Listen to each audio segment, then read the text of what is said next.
कंजूस सास और तंगदिल बहू की कहानी। रोज की तरह सीता आज भी किचन में खाना बना रही थी। उसने भंडी और टमाटर काटे ही थे कि उसकी सास शोभा किचन में आ गई और बोली, सीता बहू, तुमने आज सब्जी के लिए कुछ ज्यादा ही भंडी काट ली है। आधी भंडी फ्रिज में रख दो, कल सुबह बना लेना। आखिर हम घर में कितने लोग हैं? 4 लोगों के लिए इतनी सब्जी काफी है। सीता ने कहा, माँ जी, इतनी भंडी तो हम सब आराम से खा लेंगे। कल तक बाकी भंडी मरझा भी जाएगी। शोभा बोली, नहीं बहू, ज्यादा सब्जी बनेगी तो जाये होगी। आधी भंडी फ्रिज में रख दो। ये कहकर शोभा वहाँ से चली गई। सीता दिल ही दिल में बोली, पता नहीं माँ जी इतनी कंजूस क्यों हैं, हर चीज में कमी करती हैं। सीता ने शोभा की बात मान ली और कम भिंडी बना दी। खाने के वक्त सब दस्तरख्वान पर बैठे। कमल ने सब्जी खाते हुए की, अरे वाह सीता, आज तो तुमने बहुत मजेदार भंडी बनाई है, थोड़ी और दे दो। सीता ने कढ़ाई देखी तो सब्जी खत्म हो चुकी थी। उसने अपनी प्लेट की भंडी कमल को देते हुए कहा।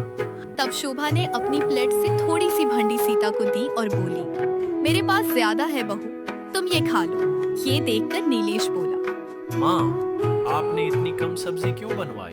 शोभा ने जवाब दिया, बेटा, ज्यादा सब्जी बनती है तो जाये हो जाती है। हम सिर्फ 4 लोग हैं। गली दिन शोभा और सीता सब्जी खरीदने बाजार गईं। शोभा हर महंगी सब्जी का रेट सुनकर आगे बढ़ जाती और सिर्फ सस्ती सब्जियां खरीदती। सीता ने कहा, माँ जी, पिछली बार भी आप यही सब्जियां लाई थी, कभी कुछ अच्छी सब्जी भी ले लेते हैं। बहू, घिया, तोरी और भंडी सेहत के लिए भी अच्छी हैं और सस्ती भी, फिर महंगी सब्जी लेने। इसी तरह शोभा हर चीज में बचत करती थी। घर का राशन, घी, चीनी, सौजी, खिशक, मेवाजात, हाथी के बर्तन धोने वाला साबुन भी अपनी लकड़ी की अलमारी में ताला लगाकर रखती थी। सीता को जब भी किसी चीज की जरूरत होती, इसे शोभा से मांगना पड़ता था। वक्त गुजरता गया, फिर नीलेश की शादी करण से हो गई। करण शुरू से ही शोभा की हद से ज्यादा बचत और कंजूसी से परेशान रहती थी। एक दिन उसने सोचा, अगर माँ जी दूसरों के साथ इतनी कंजूसी करती हैं, तो मैं भी उनके साथ वैसा ही सलूक करूंगी। इसने शोभा की साड़ियां बगैर सर्फ के धो दें, चाय में ज्यादा पानी मिला दिया, कमरे में बल्ब लगाने के बजाय मोमबत्ती रख दी और सौंफ खत्म होने पर नई सौंफ भी न मंगवाई। आहिस्ता आहिस्ता शोभा को एहसास होने लगा कि जरूरत से ज्यादा बचत दूसरों को कितनी तकलीफ देती है। एक दिन नीलेश ने घर वालों को शॉपिंग करवाने के लिए माल ले जाने का ऐलान किया।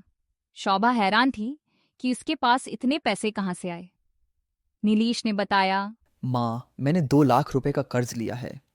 ये सुनकर शोभा के चेहरे का रंग उड़ गया। घर वापस आकर वो अपने कमरे से 2 लाख रुपए ले आई और नीलेश के हाथ में देते हुए बोली, बेटा, कर्ज फौरन वापस कर दो। सब हैरान रह गए कि शोभा के पास इतने पैसे कहाँ से आए। कुछ अरसे बाद शोभा शदीद बीमार हो गई। डॉक्टर ने 1.5 लाख रुपए के ऑपरेशन का कहा। इस वक्त किरण ने अपने वालिद से पैसे मंगवाकर इलाज करवाया। सेहतयाब होने के बाद शोभा ने सबको अपने पास बुलाया और बोली, तुम लोग जानना चाहते थे ना कि मैं इतनी कंजूसी क्यों करती हूँ। फिर उसने बताया कि इसके शौहर एक ड्राइवर थे। उन्होंने अपने बहन भाइयों की शादियों के लिए कर्ज लिया हुआ था। कर्ज उतारने के लिए वो दिन रात मेहनत करते रहे और एक दिन थकन और नींद की वजह से हादसे का शिकार होकर दुनिया से इसी दिन मैंने फैसला किया था कि मैं एक एक पैसा बचाऊंगी ताकि मेरे बच्चों को कभी कर्ज ना लेना पड़े। नीलेश मुस्कुराते हुए बोला, और मेरा नया कारोबार भी अच्छी तरह चल रहा है। ये सुनकर शोभा बहुत खुश हुई।